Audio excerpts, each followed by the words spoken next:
Okay, I'm going to use these problems for the average rate of change and the difference quotient. This one's going to be for the average rate of change, and this one's going to be for the different quotient. I want you to have these problems. I'm going to show you how to do them, and then we'll do them. So your rate of change, if you remember, is the change in y over the change in x. It's just your slope. The average rate of change for any function is the change in the function over the change in x. And so what that means is if I have like I'm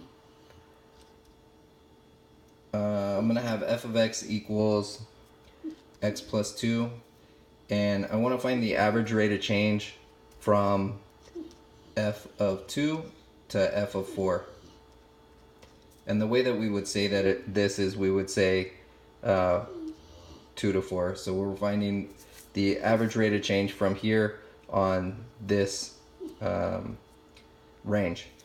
So what we want to do is we want to find f of 4 minus f of 2 over 4 minus 2. These are my x's, so I want to do the change in x.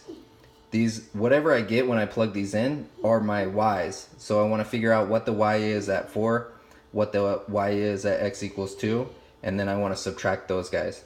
So I'm going to plug it in. F of 4 equals 4 plus 2 equals 6. F of 2 equals 2 plus 2 equals 4. So when I'm doing this, f of 4 is 6, f of 2 is 4, and then 4 minus 2. That gives me 2 over 2, which equals 1. We do that with anything. So using the first example that I had there, we're going to do f of 7 minus f of 1 over 7 minus 1. F of 7 is going to be 3 times 7 plus 5. F of 1 is going to be 3 times 1 plus 5. So that's 21, 26. That's 8. So I'm going to go 21 minus 8. That's not right. That's 26. My bad. So we're going to do 26 minus 8 over 7 minus 1. That's going to give me 18 over 6, which just equals 3. Doing the second one, I'm finding f of 4 minus f of 0 over 4 minus 0. So f of 4 equals 4 squared minus 2 times 4 plus 4. F of 0 equals 0 squared minus 2 times 0 plus 4. That one equals 4. 16 minus 8 is 8, plus 4 is 12. So this is going to be 12 minus 4 over 4 minus 0, which is going to give me 8 over 4. 8 over 4, which is 2. So that means the average rate of change for this interval is 2. No, this interval is 2. Okay? The third example is from f of 3 minus f of negative 2. F of 3 is going to be 3 cubed minus 2 times 3 squared plus 3 times 3 minus 5. F of negative 2 is going to be negative 2 cubed minus 2 times negative 2 squared plus 3 times negative 2 minus 5. So that gives me 27 minus 18 plus 9 minus 5 is going to give me negative 5. That's going to give me negative 8, 4 minus 8 minus 6 minus 5, negative 16, negative 22, negative 27. So negative 5 minus negative 27 over 3 minus negative 2. That's going to give me 22 over 5. So my average rate of change for that interval is 22 over 5. Different quotient. This one's a little bit confusing sometimes because we're using variables that seem strange to us. The way that you're going to do it is you're going to simply look at it and you're going to say, okay, I have a rule, f of x plus h, which we're never going to change this. It's always going to be h, and we're going to do f of x. So that means when I'm adding any value to it, this is how I find the average rate of change for any value that I don't know. That's what the difference quotient is. It's going to be over x plus h minus x, which is kind of what we just did. Well, it is what we just did. The only difference here is I'm not going to have an h, so I'm going to have an h in my answer. So the way that I'm going to do this, I'm going to use the first example. F of x plus h means that I'm plugging this in to the rule. So I'm plugging in x plus h into the rule.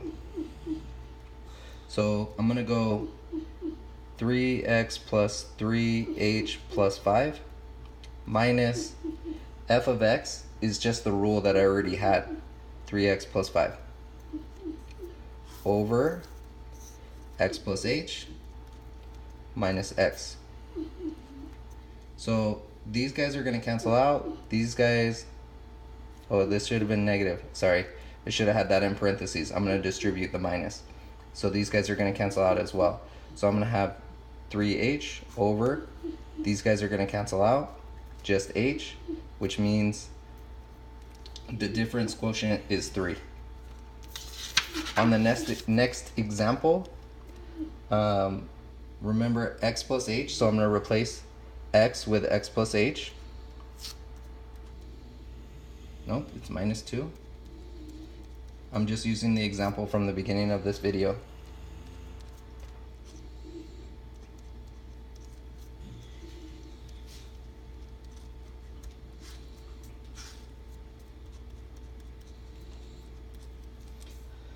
I need to expand this out, so it's going to give me x squared plus 2hx plus h squared minus 2x minus 2h plus 4 minus x squared plus 2x minus 4.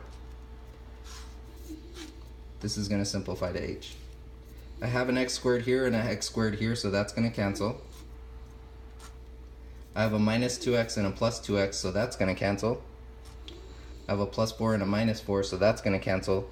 So I'm left with 2hx plus h squared over h. I notice on this that these both have an h, which means I can factor it out and leave it as 2x plus h. And these guys are going to cancel. So this just equals 2x plus h. Third example is 3 over x. So I'm going to go 3 over x plus h minus 3 over x over x minus, x plus h minus x. I need a common denominator here. So I'm going to multiply this one by x. I'm going to multiply this one by x plus h. I'm getting a common denominator so that I can subtract them because they're fractions. So this is going to give me 3x over x squared plus hx minus 3x plus 3h over x squared plus hx. These are common denominators now, so I can combine them. 3x minus 3x is nothing, so I'm going to have negative 3h over x squared plus hx over h. We don't like to have a fraction over a fraction. So when you're dividing by a fraction, this is h over 1. I flip it and I multiply. So this is going to be negative 3h over x squared plus hx times 1 over h. Because these are on the top and the bottom, I can cancel them. So it's going to be negative 3 over x squared plus hx. And that's what we're doing here.